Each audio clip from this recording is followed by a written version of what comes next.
Seeing a surge of migrants at our southern border, and there's another group, we're told, on the way as we speak. All of this is happening as a Biden administration prepares to take office.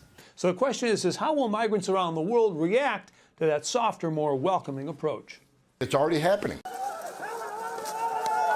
I will send an immigration bill to the United States Senate with a pathway to citizenship for over 11 million undocumented people in America.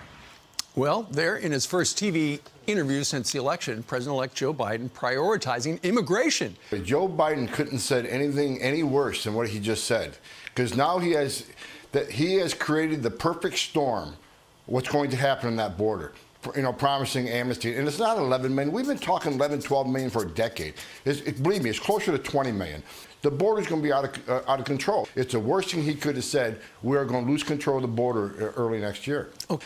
The cartels are celebrating what's happening in this country right now because they're back in business. The border numbers are already going up because they think Joe Biden is going to be the president, and they're open for business, and the flow has already started. It's a Biden effect. Right now, if you look at what the Biden administration, the policies are going to be, it's not just about stopping construction of the border wall. It's about providing amnesty to millions of people. It's about getting rid of the CDC's Title 42 order, the Migrant Protection Protocol, which ended catch and release. It's about giving them free health care. Look, Steve, I could go on and on. That is not an immigration strategy. Mark my words, that is an open border strategy. And the cartels and human smugglers already see that loud and clear, and they're already fueling the perceptions that with the change of administration, our borders are going to be wide open, and it is absolutely increasing illegal immigration right today.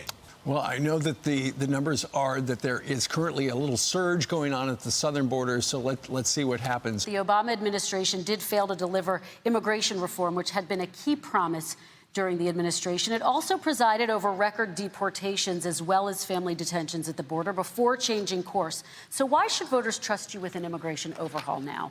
Because it made a mistake. It took too long to get it right. It took too long to get it right. But he had 8 years he was vice president. He did nothing except build cages to keep children in. They used to say, I built the cages. And then they had a picture in a certain newspaper. And it was a picture of these horrible cages. And they said, look at these cages. President Trump built them. And then it was determined they were built in 2014. That was him. The masses yearning to breathe free. Donald Trump has slammed the door in the face of families fleeing persecution and violence. End quote. Quite a moralizer, that Joe Biden.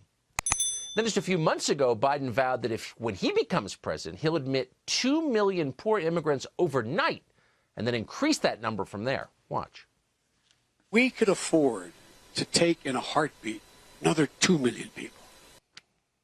How many of those immigrants will be staying at Joe Biden's house at Joe Biden's expense? 0. But for Joe Biden, it's still not enough. 22 million illegals? Why not 30 million or 50 million? And every one of them gets free health care paid for by you. That's his promise. Is your country really so spectacularly rich that we can afford this? And of course, you know the answer. We're not a rich country. We're more than $20 trillion in debt. Some agents worry about incentivizing illegal immigrants. If we continue to send a pattern to the world that all you have to do is get into the U.S. and at some point we will legalize you, there'll be no penalty for that, then you can do the math. Joe Biden says he's not going to build another foot of border wall. Well, think about that. It could cost taxpayers billions of dollars. Interesting. Grady Trimble is at the border in Arizona. How does this work? How could stopping work cost money? Well, Stuart, the contracts are already signed, so U.S. Customs and Border Protection says it would be extremely costly, potentially in the billions, to stop the construction. There's 270,000 tons of steel that's already been paid for that we're going to have to reimburse to just walk away from. That's unconscionable to me. And real quick, it's not just about steel and concrete going on the ground. It's about state-of-the-art technology. They're not just going to cancel steel and concrete. They're going to cancel a technology, which has been a game changer for securing our borders. Well, what I will share with you is the same we've been sharing for the last 18 months plus, Neil.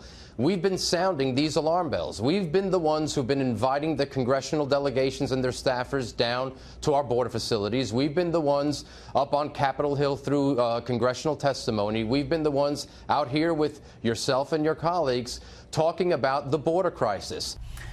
You know, it is a national emergency.